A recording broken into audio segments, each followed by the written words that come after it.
Nananatili pa rin ngayon na mainit na usapin itong tungkol sa online voting na pinag-usapan sinimulan nung nakaraang sesyon ng Senado na hanggang ngayon ay dinadala sa social media ang usapan sa mga taong may panukalan nito na talagang isulong yung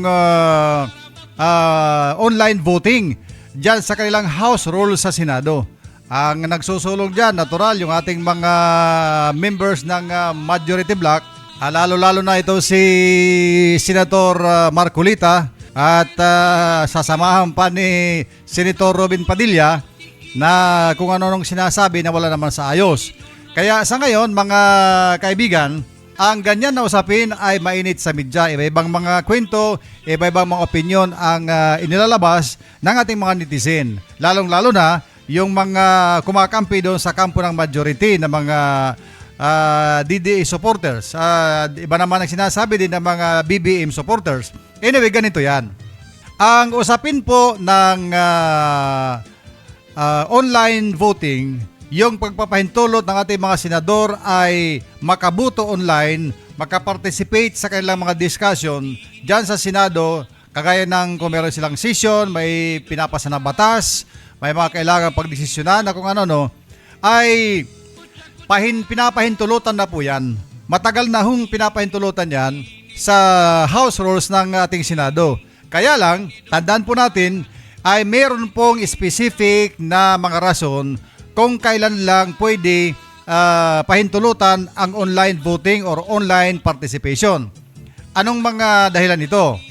Ayon sa kanilang existing na House rules, ay papahintulutan lamang yan kung sa mga panahon na mga tinatawag na mga force majeure o yung mga acts of God.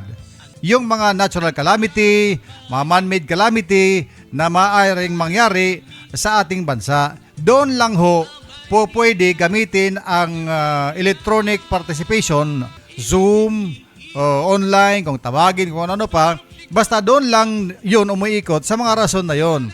At hindi pwede, hindi kasama ron ang provision na kapag ang isang senador ay wanted, kapag ang isang senador ay hindi pumapasok dahil natatakot sa warrant of arrest, kapag ang isang senador ay tinutugis ng mga otoridad, hindi po yung kasama na makasali siya sa voting online kung saan man siya naroroon. Ibang usapan na ho yun.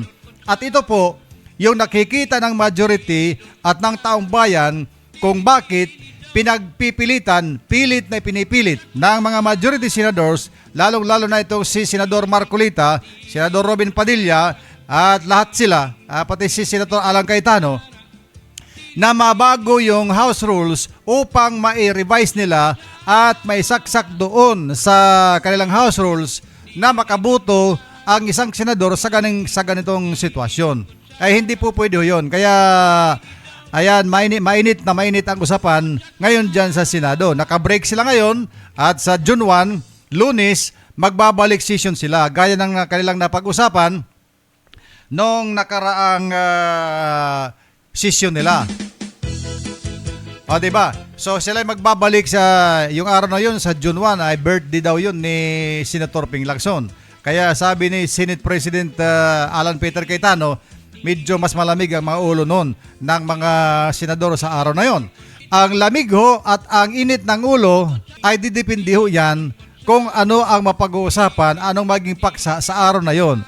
Pero kung babalik pa rin doon sa voting online na ipinagpipilitan ng mga majority senators, ay medyo mahirapan tayo dyan. Dahil papalag yung ating taga-minority at hindi naman talaga po pwede yun. Ulitin ko. Kasi nakakalito ang mga information. Sa kabilang panig ng mga majority, pilit nilang sinasaksak sa mga information sa social media na bakit hindi daw yun pinapahintulutan, pwede naman. At matagal naman nang pwede yan at ginagawa na yan ngayon. Yun lang ang sinasabi nila. Hanggang doon lang, nagpre-preno na sila. Pero hindi nila idinidiretso na ang rason kung bakit yun ay pinapahintulutan ay sa rason lamang ng mga force majeure, yung mga kalamidad, mga pandemic ng ganon. O kagaya nun, nung nagkaroon tayo ng COVID-19 pandemic, pinahintulutan yung session via online.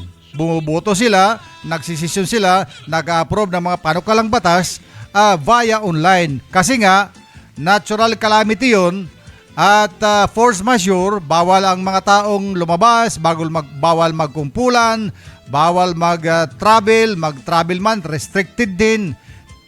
Kaya nga ang utos ng gobyerno noon ay stay at home. Kaya naman pag nasa bahay ka, may internet at pwede ka nang pwede ka nang makasali online. Doon pwede ang mga online voting at discussion sa Senado. Pero sa panahon ngayon, wala hong pandemic, wala hong kalamidad. Kaya hindi po pwede ang online na voting sa ngayon na pinipilit nila. Alam mo, kasama dyan sa rules na yan, ang kahit nga nandoon ka sa Senado, o sa premises ng Senado, pero wala ka naman doon sa plenaryo, doon sa session hall, hindi ka talaga pwedeng makaparticipate bumuto. Hindi yon. Sabihin natin, pumasok ka sa Senado, sa opisina mo, doon ka lang umupo. Pero doon sa session hall, ay nagsisesyon yung inyong mga kasamahan sa Senado. Ang ganitong sitwasyon ay hindi ka pwedeng bumuto. Hindi ka pwedeng bumuto. Doon ka lang talaga pwedeng bumuto at sumali sa discussion pag ikay nasa plenaryo, nasa session hall. Yun. Ito, iba ito. Kaya, imposible itong ipinaglalaban at pinagpipilitan ng mga majority senators.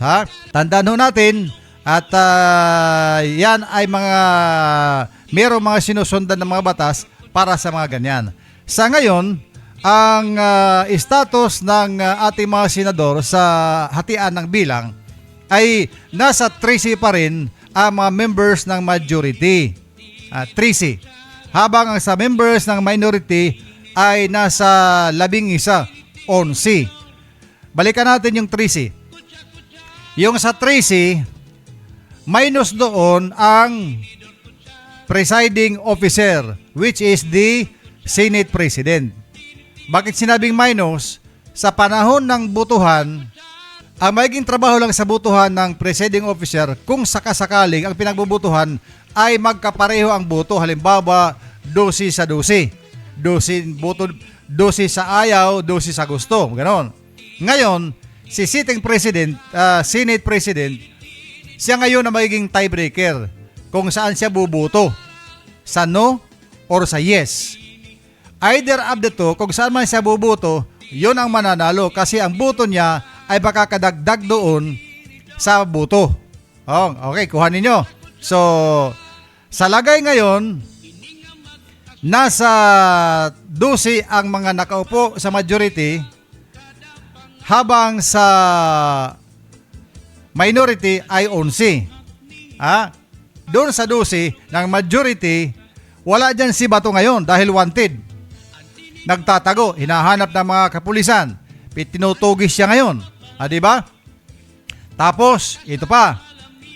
Kahapon, sinampahan ng kaso si Senador Jingo Estrada ng plunder at graft sa Sandigan Bayan.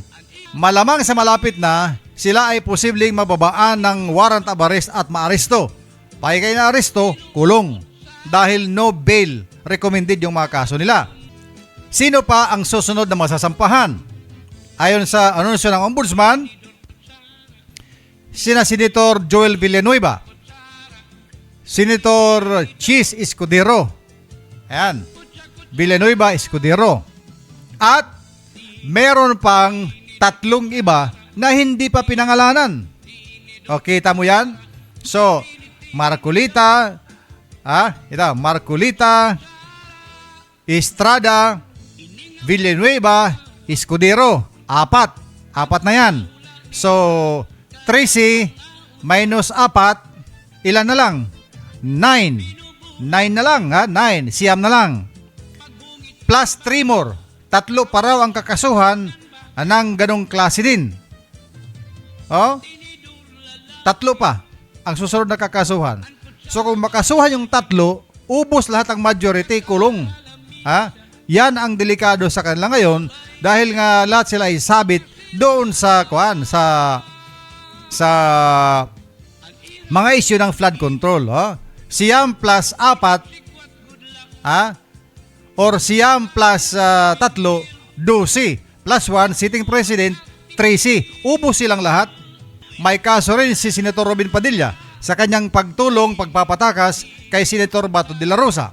Habang itong si Senator Alan Peter Cayetano ay maaari ding makasuhan at iniimbestigahan na ngayon sa kanyang command responsibility sa pagpapatakas pa rin doon kay Senator Bato de la Rosa at marami pang iba na damay dyan sa kaso. So nakita ninyo, in the end, sa usaping ito ay minority senators ang magwawagi. Pero kung kailan ito na mangyayari ang lahat ng ito ay hindi pa natin alam dahil tinatrabaho pang mga ganyan. Pero isipin natin na ang Senado mismo ay nagtakda ng panahon kung kailan gagawin yung impeachment trial laban kay Vice President Sara Duterte. Kailan yon? Naalala ninyo? Ang unang schedule nila ay June 2026. Next month na yon. Pero bago pa man natapos itong buwan ng Mayo, earlier, nag-anunsyo na naman sila na ang impeachment trial ay gagawin naman sa July 2026. Ngayon ang tanong, pagdating sa araw na yon, nandiyan pa kaya yung 13 na mga senadors na mula sa majority? Yon ang tanong na bitin hanggang sa ngayon at hintayin natin ang kasagutan tungkol dyan sa mga darating na mga araw. Pagungitan baba para mabusog lagas ng baka. Ayan na muna ang ating balita sa mga oras ito at palagi lamang tumutok sa ating mga balitaan. Huwag magpapadala sa mga nababasa sa balita sa social media dahil karamihan dyan ay mga sinungaling, mga gawa-gawang kwento, mga bogus account, bagay kay malaso ng iyong isipan. Laging tumutok at magsubaybay sa mga discussion ng mga issues sa pamagitan ng mga taga-mainstream media dahil kami po, ay naglalatag ng magkabilang panig ng mga balita para ninyo mapagdesisyonan at para ninyo maintindihan. Maraming salamat at hanggang sa sunod nating mga balitaan. Tumutok pa rin dito sa ating Facebook page sa Radyo Amantis GTV at nang kayo maging updated sa mga balita.